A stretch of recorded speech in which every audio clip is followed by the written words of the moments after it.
Hey guys, this is KSP with Tape, and today I'm extremely excited to be bringing you my first video in KSP 1.0. That is right, this is the full release of Kerbal Space Program 1.0. And today, as per usual, I'm doing what I usually do when a release comes out. Just looking at a little bit of it. I never look at the whole kind of release and all the parts, because a lot of people do that. So I'm just looking at one little section, which is resource mining, which I've always been very excited about, and I've always loved the mods for, but it is now in the real game.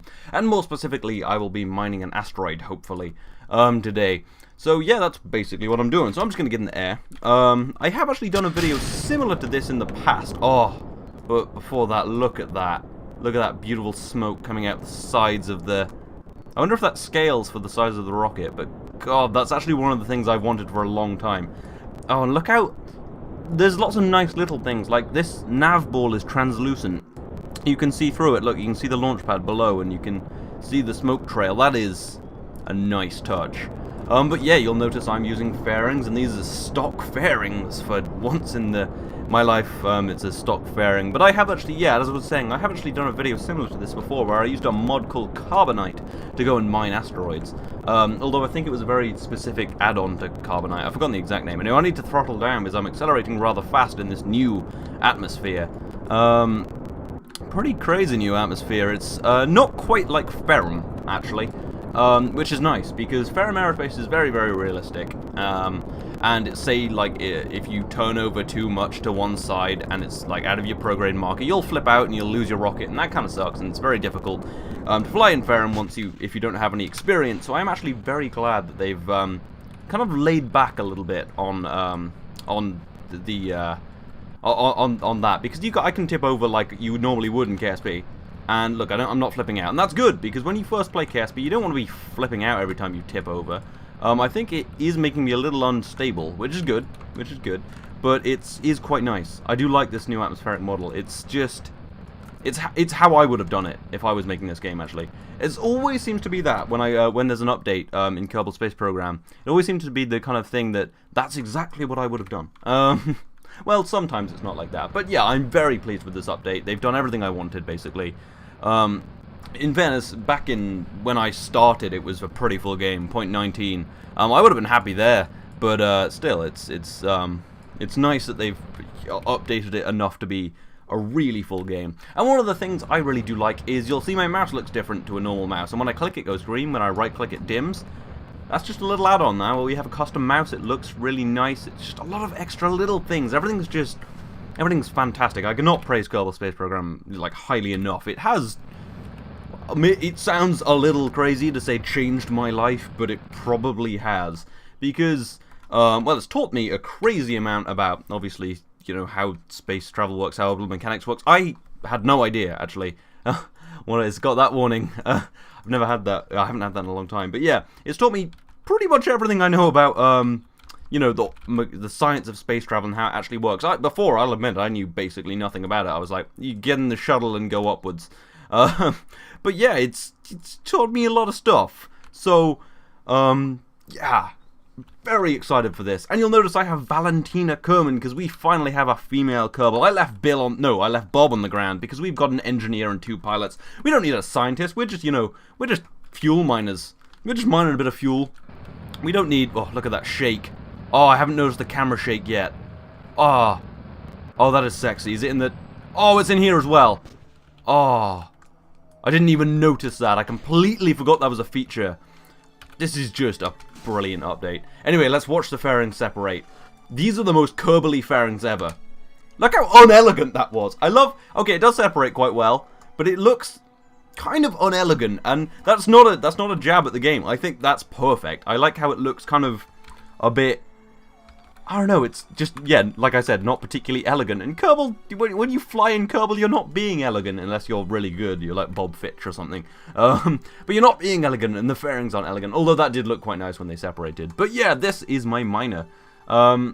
These are all new parts, and there's this new service module. I'll talk about all this in a little second. That's smaller than a regular second. But, oh, more camera shake. Oh my god. Oh my god. There's so many little bits in this, it's really nice. But yeah, I'm heading out to an asteroid to mine some stuff. I do like that they've added a bunch of extra little parts as well, like these aerodynamic nose cones. There's a lot more of them. There's a lot more aerodynamic little nose cones and things. They've added, I think, quite a few, obviously a few things for resource mining. They've added a few engines, I think, maybe just some solid rocket boosters, but it's just a lot of extra stuff, and I like just having a lot of extra stuff. And they've updated all the interiors. Well, not all of the interiors. This is the same interior as before, but a lot of the newer parts have interiors now. And one of the inline plane cockpits that we've been waiting for an interior for a very long time finally has one, and that is rather wonderful. Everything is obviously finished and polished. It's a full game now. It's good. They didn't think, oh, yeah, well, this is good enough, we'll leave it like this. They just finished off all the bits that we've been waiting for. One of the very important things, which I think is incredible... Oh, shit, I've got to track one of these, haven't I? Anyway, one of the very, very important things is memory usage, and they've solved that. They updated the texture system. The load time is far better. Size D, is A the biggest or is E the biggest? E is the biggest. That's quite close to us. That could be good. Let's just... I'm thinking size D would be good. Size B, is it size A? Which one's the biggest? Oh yeah, Class E are proper behemoths. Okay, so we're going to go for... There's a Class D quite near us, so I'm going to go for that because it's pretty big.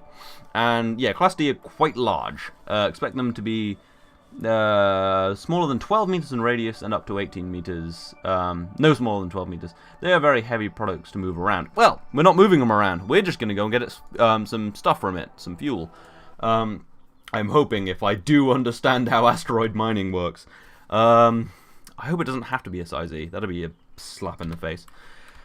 I feel like I was saying something else. Oh yeah, they just fixed all the things you wanted to be fixed. Oh look, that's near Minmus. That's right near us. We could probably go and get that. But no, I'm going for this. It's a size E, right? It is a size E, right? Oh god, I've forgotten. View and tracking station. But oh yeah, I was saying about memory usage. The load time for KSP, much shorter now. The memory usage right now about 1.2 gig, no mods. So that's way better than the 3 it used to be. They've sorted the major problems, they've sorted the minor problems, they've added all the things they basically said they were going to do. Except one thing I really want is gas giants, obviously. Oh my god, it's going to hit Kerbal! Well, let's get the fuel out of it before it kills us. Well, I should probably go and catch it before it kills us all.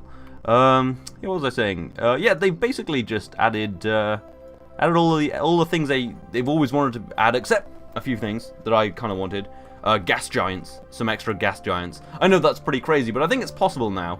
But I would love to see another gas giant. It's been rumored a bit, and I think Max Maps or Harvester or something said it's a definite maybe. And obviously, you know, it was not fully necessary in the game because we have a lot of planets, we have a gas giant, we have all that stuff. But it would just be nice, just another place to explore for us, for the people like me who've just been playing it a long time, who just, you know, would like to just see a few more things, you know. It would be rather nice. That looks close-ish. Maybe if I retro... Oh, wait. I'm there. Okay, I need to be going slower then, don't I? There we go. Pretty close. Pretty close. Pretty close. And if I do... Oh, 900 thingies. 900 thingies. 900 meters a second. It's more like 970. But that's pretty good. Okay, that's pretty close. I might do I'll do probably a plane change out here, just because it's a little easier to visualize. And I want to get this done, you know, not super fast, but not too. I don't want to take too much time, because this is live commentary for once. All right, Jeb and Valentina can fight over the controls. Jeb is, of course, well, Valentina's, of course, as much as a badass as Jeb right now. And, you know, not to be sexist, but I don't know if anyone could be as badass as Jeb. I guess we'll have to see. Because I've ejected Jeb from some pretty crazy situations, and he's just been fine a lot of times. So we'll see how badass Valentina is. I am glad to see female Kerbals in the game. It does just make it feel a lot more, just a little more variation, which is quite nice. Little women versus men sort of thing. And I like that it's Valentina.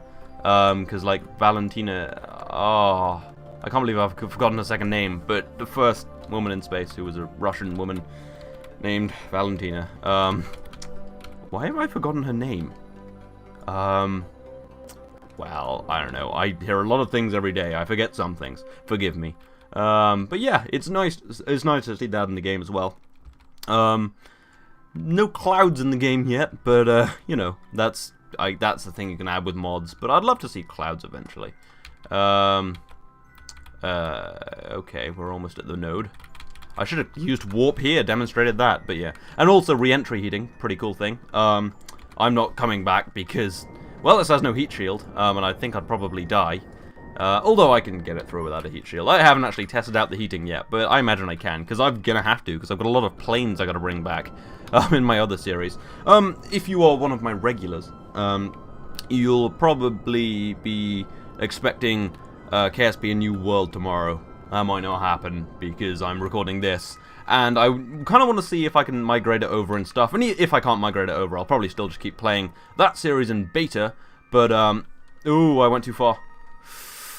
I went too far, damn it. Yeah, okay, I'm gonna retrograde. Yeah, so I want to check, see if that works. So yeah, that probably won't be this week, but it'll resume schedule next week. But yeah, I just really wanted to make this video, obviously, quite important. I forgot lights. Oh, damn. Oh, now we're much lighter, it's turning much faster. I'm gonna make a quick retrograde burn. I overburned.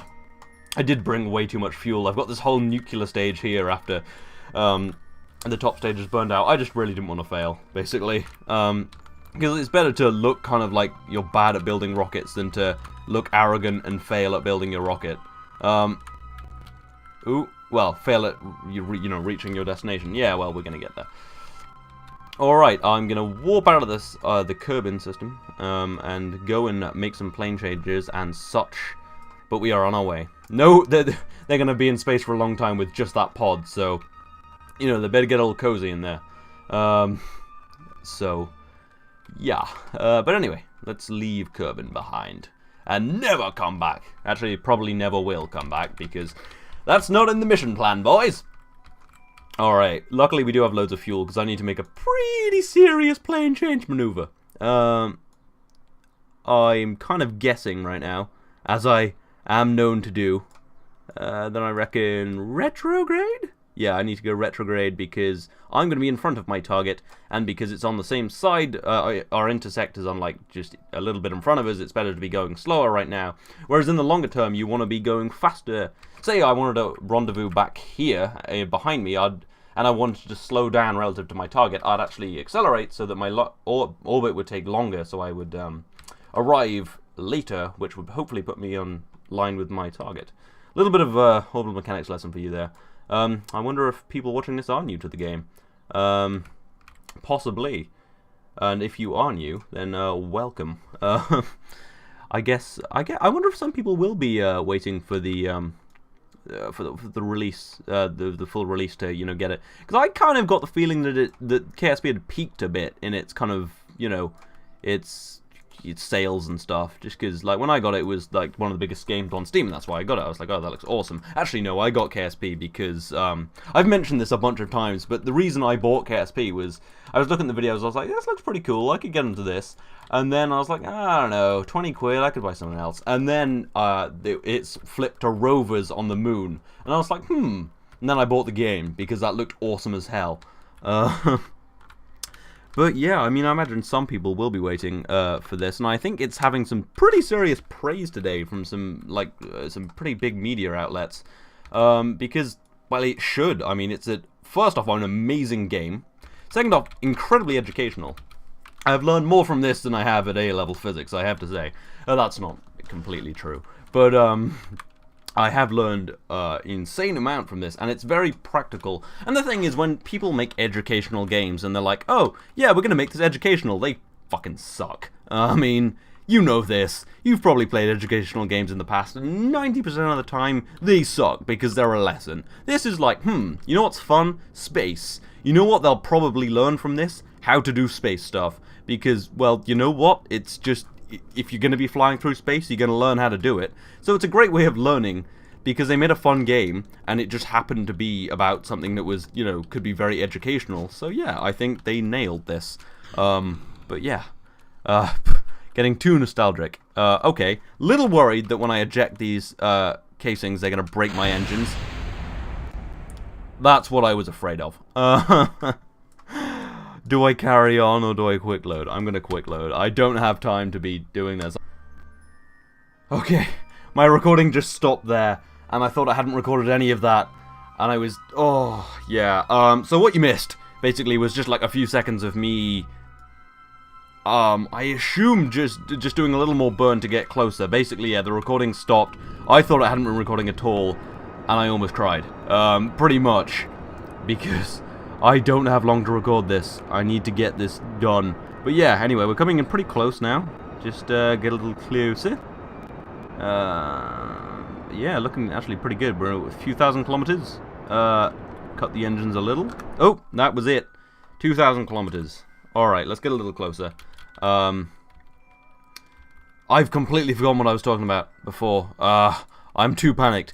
But anyway, yeah, let's head for an asteroid. Asteroid mining, incidentally, is actually a real idea. I mean, obviously, it could be very good for, you know, in situ resource mining, because you don't have to land on an asteroid so much. I mean, obviously, the heavier ones you do land on. I mean, Ceres is technically an asteroid, and that's a dwarf planet. But yeah, I mean, you could, well, in theory, what was I going to say? Yeah, you could, in theory, you know, obviously, mine resources like platinum from asteroids, which is abundant in a lot of asteroids, and platinum's worth a lot of money, so you could theoretically mine a lot of platinum and bring it back. However, few problems with that is, if you brought back that much, say, platinum to Earth and tried to sell it, it would destroy the price of platinum, because there would be so much it would no longer be a rare resource. So that's not a particularly good idea.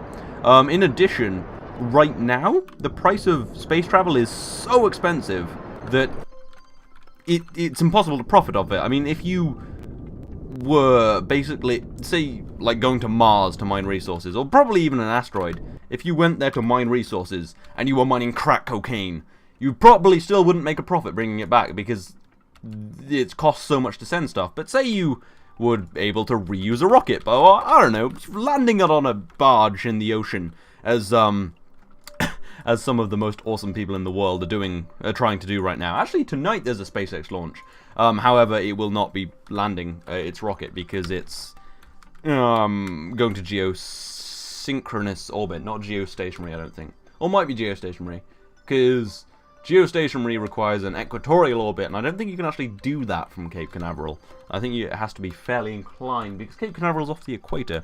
Yeah, geosynchronous is just a 24-hour period of orbit. Geostationary is where it's a 24-hour period of orbit above the equator, which means it stays in the same position above Earth. Well, above the surface of Earth. But ooh, looks like we're getting pretty close. But yeah, but a lot of people, I think there are companies actually, you know, planning on mining stuff from resources. I'm not sure of their exact plans, if they're planning to mine platinum and bring it back, or start a meth lab. Good place to start a meth lab, incidentally, because, I mean, who's going to stop you? But even that wouldn't be profitable at this time. But yeah, it could be good, in my opinion, in my humble, unprofessional KSP playing opinion. It could be good for maybe, well, you know, mining fuel for a mission. I mean, if you think about it, which is what I'm doing right here. I mean, once I've filled up on fuel, I'll have a little bit more fuel. I could probably go out to Joule. I need fuel for Joule, and I need rhyming for... I don't have a rhyme for rhyming, but think of something funny. You know what? This channel is where you think of the jokes yourself. I don't need that hassle. But yeah, we're getting pretty close now. Is pretty nice to have some... have a lot of fuel when you're doing something like this. I'm not particularly professional at this. I've probably rendezvoused with an asteroid maybe 3 times. Hence my exorbitant amount of fuel. What am I burning? It's not burning oxidizer, is it? Do these not require oxidizer anymore? That's confusing. Why isn't it? Do they not require oxidizer anymore? That is confusing. Is that a thing? I know I should be informed about this, given that I'm doing a video on the update, but these don't require oxidizer? That's surprising. I thought they did still. Oh, no, overburned. That is odd. I thought they required oxidizer. They did before, I know that for a fact. But do these just require liquid fuel now? God damn it, Odin Carrier is going to be way overstocked with oxidizer. What is their ISP? 800 still. Okay, can someone in the comments tell me, is that a bug, or is that, like, legit? They don't require oxidizer anymore. Ooh, I'm burning on the wrong side. I'm getting further away from my target. That's pretty crazy. I didn't know that was in the thing. Maybe they just changed how they work, because I don't think nuclear engines in real life technically require oxidizer, but they always have in KSP. That's always been a thing. That's been my understanding. Oh, Christ. We're close enough. But yeah, we're slowing down pretty nice to the target now. How far away are we? 98. I want to drift in a little more. Wow, I never thought that'd change. I thought they'd always require oxidizer. Anyway, let's burn moving our reticule onto the target marker, which means we're heading towards it. That is the prograde marker, but it's pointing on the away marker from the target, which means we are heading towards the target. So yeah, now it looks like we're heading towards the target. Yep, 12 kilometers.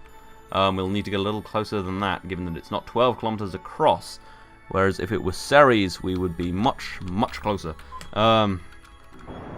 Anyway, let's try and get an even closer intersect. Oh, there we go. Kilometer, 0.5 kilometers. There we go, 500 meters away. We are 500 meters away pretty soon. Oh, we can see it. Look how beautiful that is. God, I love how many things there are in the game. It's just a nice lot of, there's a lot of stuff now in the game, actually.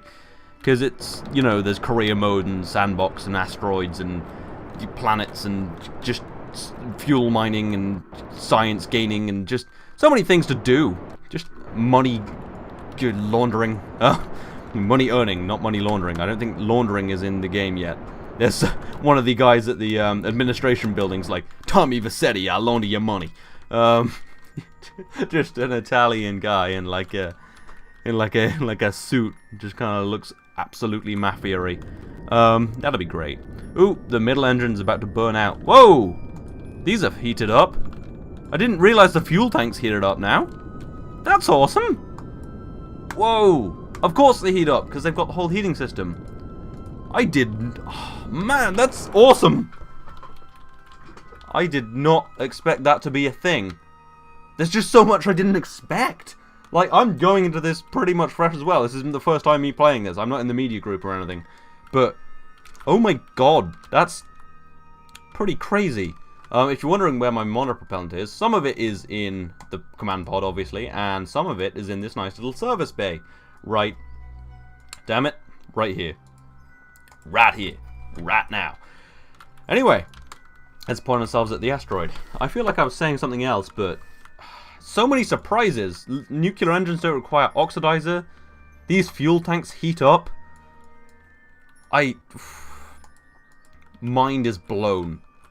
Seriously, it's nice that after, I don't know how long I've been playing, it's probably 2.5 years, it still blows my mind a little. Everything. Actually, a lot of things in this game blow my mind, like just sometimes how beautiful some stuff is. Like, I was on Minmus recently, and I just stopped and looked at this kind of like this trench heading into one of the flatlands on Minmus, and I was just blown away by how just goddamn beautiful it looked. It was just like, and Minmus isn't one of the most beautiful planets in the game, but well, moons in the game, I guess, similar things. But yeah, it was just really, really beautiful. Oh look, those have cooled down. Wait, why are they red on the back? Do you reckon it's just the sunlight? That is odd. I'm not entirely sure. Anyway, but we've got our drills here, which will be, well, used for drilling the asteroid and moving it into the ore tank. And then this is called an ISRU, which is an in-situ resource utilization system, I guess. And that's used for converting ore into liquid fuel and oxidizer or monopropellant or anything you really want. Yeah, well, I'm sorry I've been so surprised at so many things in this video. I've just... Yeah, it's just a lot of awesome stuff that I didn't think it would be this big. I didn't think the update would be this big. I thought, oh, 1.0, they'll just, you know, tie up all the loose ends. But they tied up a whole bunch of all the ends. I'm... No words. I have no words. But anyway, we're drifting in now. Something we've done, well, I've done 3 times maybe 4 times. Actually, yeah, 4 times including the tiny little rock I plucked. But yeah, anyway. Let's slow down now, and that's probably a good docking speed. We are docked to the asteroid. Well, not docked, but, you know, attached. Let's deploy the drill and see if there's any stuff in here. I really hope there is. I'm really hoping this is how it works. Please tell me this is how it works. Apparently that's not how it works. Oh, start asteroid harvester. Yes! We are mining asteroid ore. And yeah, you can do that with both drills. Let's deploy this drill. Yeah, this is all about what the videos...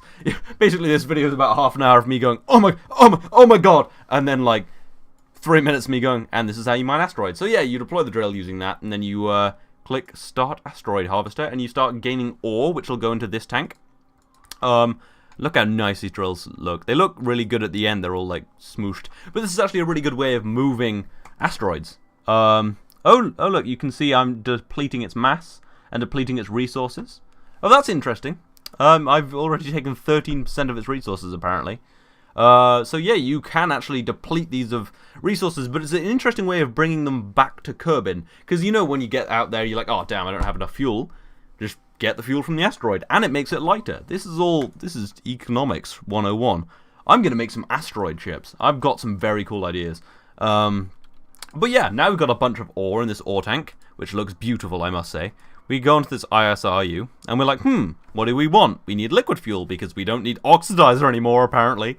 So yeah, start ISRU liquid fuel.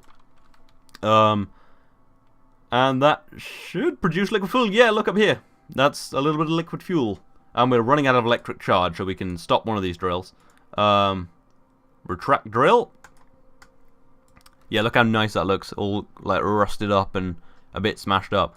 But yeah, oh, we're still using a lot of electric charge. Well, what if we had something that could convert fuel into, I don't know, electric charge? What if it were called a fuel cell or something? They've added fuel cells, which is really cool, because you can generate electric charge and things using a fuel cell. So I start fuel cell, it starts using a little bit of fuel, and look, now we're using way less electric charge. Well, I'm using way less net electric charge because I'm producing a bunch more. And I have another one.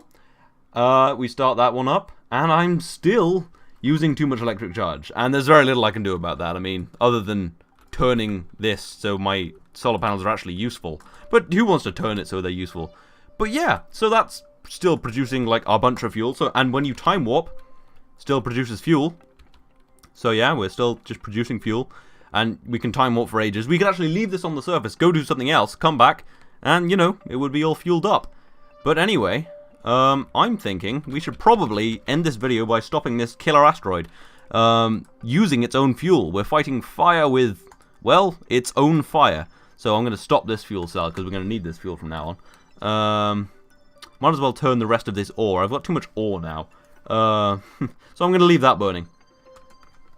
And let's shift this off course. Let's see if we can. If I can't, then, well, shit happens, I guess. So if I burn upwards, if I burn north, it'll go above Kerbin. Or I could slam it into Kerbin. Atmospheric effects. Screw that. Let's burn this thing up. Yeah, let's demonstrate the atmospheric effects. Let's burn up an asteroid. Let's burn this up. It's been ooh, we're getting pretty close. Oh, look, that other asteroid flew by. Nice. But yeah, no, I mean, I've probably covered a lot of things that have happened in this update because, you know, well, I've tried to talk about like more than just asteroid mining. But yeah, there's just some pretty cool things. And my video on point 90 was we need bigger wheels because the planes got bigger but the wheels didn't. And they've added bigger landing gear. I think that's awesome. I'd love to think that I had something to do with that, but I'm not sure that I did. But yeah, I would love to think that that was at least in part because of me. But I'm nowhere near that arrogant. He said arrogantly. But yeah, I think that's awesome. They've added some bigger wings as well, so planes are just generally better. A bunch of new air intakes, so yeah, more plane parts. Mainly aerodynamic parts. They've added some small boosters. They've redone career mode, so that's why I'm a little worried that a new world won't work in the update. But if not, I'm going to keep that in beta, because I know I've kind of not finished a lot of series, and I don't want that to happen. I'm having fun with KSP A New World, but yeah. And I will be obviously keeping Kerbal Wars going. If you haven't seen my channel before, I do a series called Kerbal Wars, which is awesome. It's like stock battles, because I do a lot of BD Armory stuff, which is a mod, by the way, which allows you to use guns and missiles and things, which not so Kerbal ethosy, but still an interesting mod. And then, but I like to do some battles with stock things, because obviously we make a lot of rockets, which are basically missiles. Oh, there's Kerbin. And so it's interesting to see what kind of weapons you can make out of that, and, you know, make little fighters and big carriers and frigates and corvettes. But anyway, let's look at this stuff burn up. There's no heat shield, no nothing. I tells you. That'll only make sense to, like, a few people from the UK. Well, it's been fun, Valerie, and it's been fun, Jeb, and it's been okay, Bill. You've been ish. But yeah, let's see if it burns up an asteroid as well. Rename asteroid. 1.0 bitches. Exclamation mark. Yay. Anyway, let's watch this burn to hell. We're about to hit Atmo. We're about to hit Atmo at like 3 kilometers a second straight down. It'd be weird if it survived it. It might, because I'm going so fast, but I assume that'll burn it up. We're going to spend very little time in atmosphere. Oh, the space has gone away. Not space, the space. Detach. Oh my god. Let's use it as a heat shield. Oh, we lost a solar panel. Oh. Oh no. Oh, we're dead. Oh, we're wounded. We're wounded. We're wounded. Fire up the engines. Full hover. Oh my god, we hit the ocean at 2 kilometers a second. That's too fast. Yeah, anyway, that is we've got little bits left. That is the new effect of atmospheric re-entry. I think we lost the asteroid as well. That sucks. But anyway, I do hope you've enjoyed this. I do hope you're going to keep playing KSP, or have started KSP, or are just as hyped for this as I am. This has been KSP with Tape. I will see you next time.